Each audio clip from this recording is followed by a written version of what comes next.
sis, welcome back to the makeup aisle. Today's video is going to actually be a follow-up to a haul I did probably about, I don't know, maybe a week and a half or 2 weeks ago.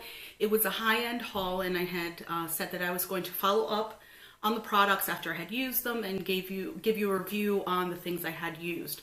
Now, I did not use everything that I hauled that day, but I'm going to talk about the things that I did use, and the things that I did use, I have used many times since I have hauled them.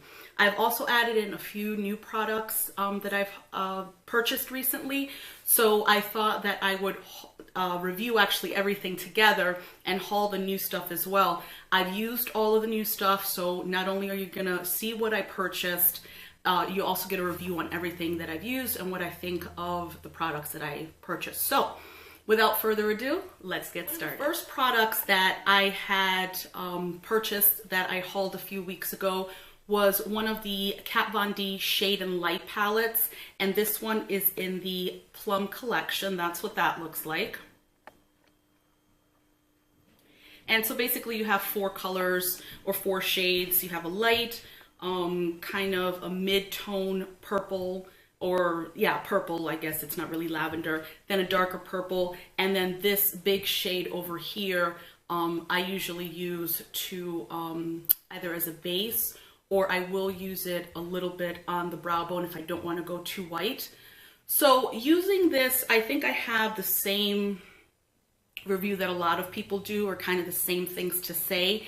You do get a lot of fallout with this product because the shadows are matte, and I believe that when shadows are matte, they do get more fallout because it's a lot of powder. They do work beautifully though. On my eye today, I actually have all 4 colors. I also mixed it with another palette that I'm going to talk about next. But I do like the colors in this palette. Again, this is the only quad that I own from Kat Von D from her new launch, but I do like it. The fallout doesn't really bother me, especially if you know that it's going to be there. You're going to dip your brush in there, you're going to tap off the excess, and you're going to go to work. The colors and the shades really look good on the eye. You don't have to, it's not like they're not really pigmented, basically is what I'm trying to say. When you put them on your eye, you're going to get a really nice color payoff from these shades. And I really like purple eyeshadows. If you see a lot of my looks, I think a lot of them are purple. And then I just like just a matte black smoky eye. Like, those are my 2 favorite looks. So anything plum or purple, I'm all about it. So I did get this one first. If I had to go off of the Plum collection from her quad, I'd say buy it. I think it's a nice price for it. I believe it's $26 and you can get them at Sephora. So I really don't have anything bad to say about this quad. The only thing is, if you're really somebody who hates a lot of fallout, hates a lot of like dust kick up when you put your brush into a shadow, then maybe this is not for you. Other than that, I have no complaints. For me, that is something extremely minor, especially because the shadows last on the eyes. I've tried this several times since I've purchased it, and I've looked at my eyes several hours later. Everything is still intact. Everything still looks good. Everything looks just as vibrant as when I first put it on. So again, that's the Kat Von D Shade and Light palette. This is the quad, and this is in the Plum collection.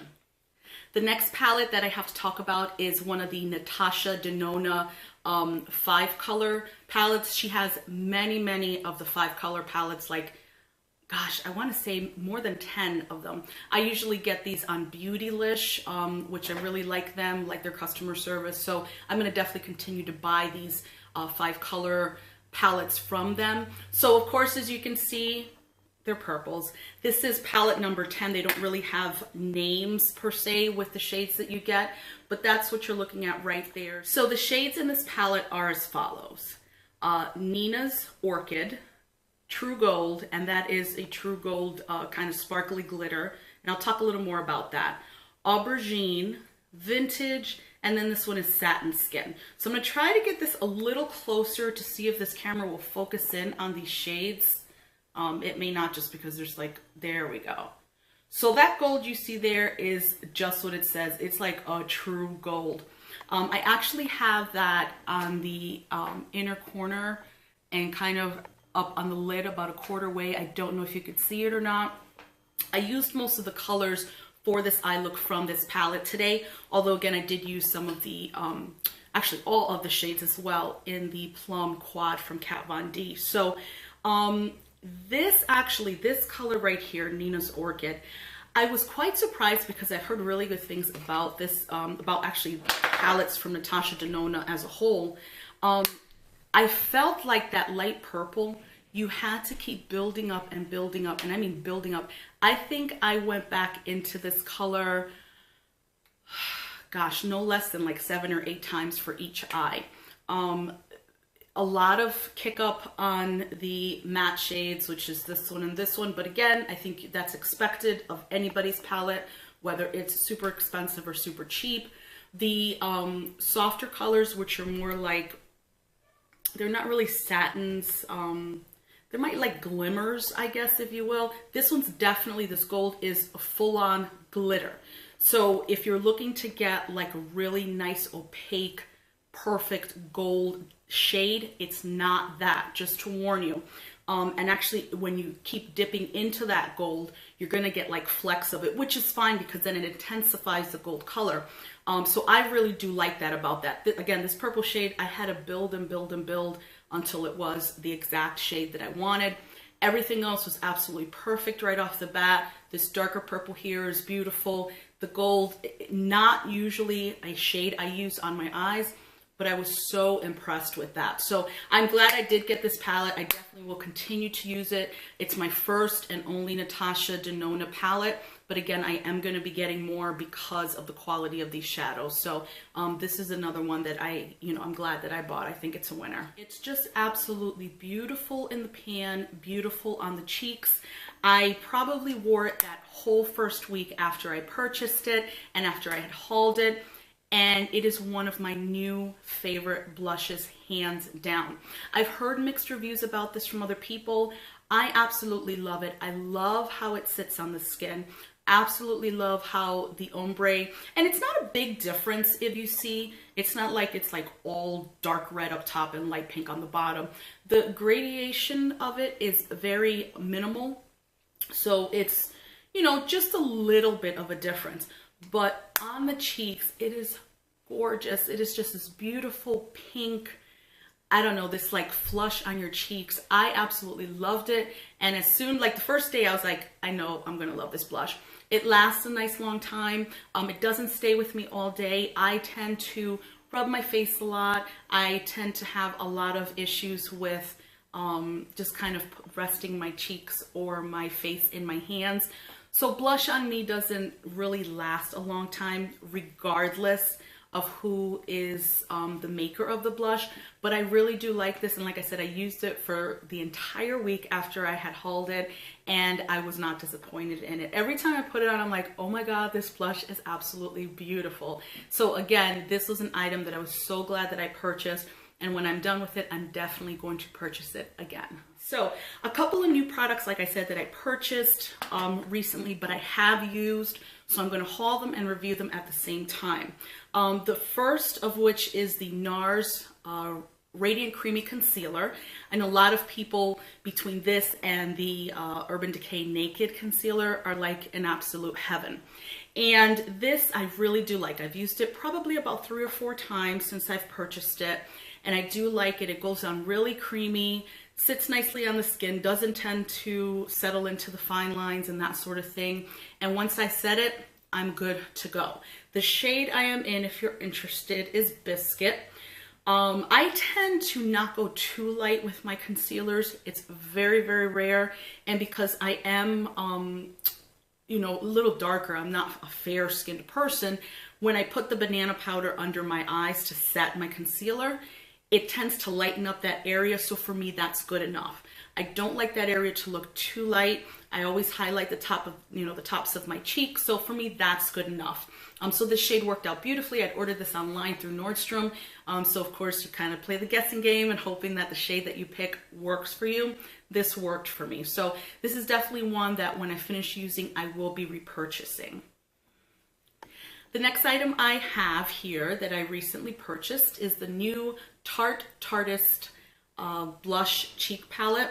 Does that make sense? Cheek blush palette? You know what I mean. So this is what it looks like, and I think a lot of people have seen it. Let me turn it over. I think that's probably better. A lot of people have seen this already. These 4 shades are just absolutely gorgeous. I love Tarte blushes.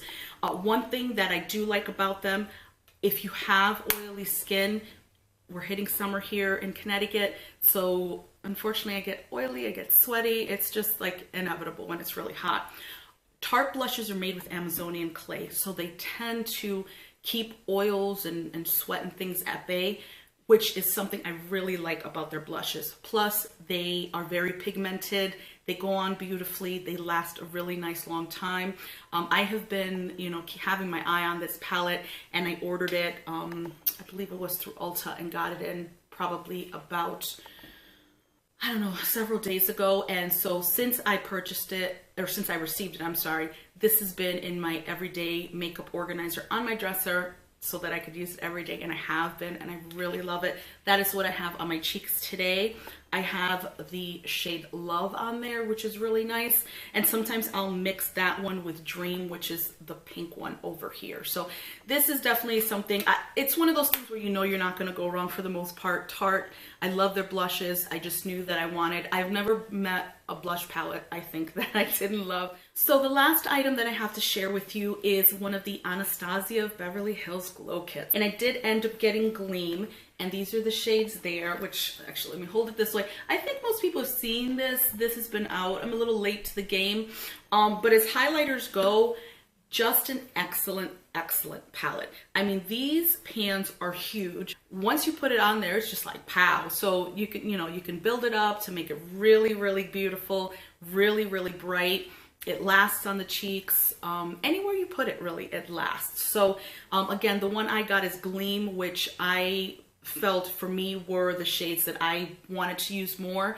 But for $40, I mean, when you think about it, it's $10 a pan. It's really not that expensive. I think it's because it's all at one time that I was like $40, and my friend was like, just get it because you know you want it. And I am glad that I got it. I have been using it since I picked it up, and it's been actually over a week. I've been using this daily since then, and I'm not disappointed. I really don't think I'm gonna even ever finish this, to be honest. The pans are huge, so it is a good investment. It's gonna last me several years. So that is actually it for this video. Thanks so much for spending a couple of minutes of your day with me, and I will see you in the next one. Bye.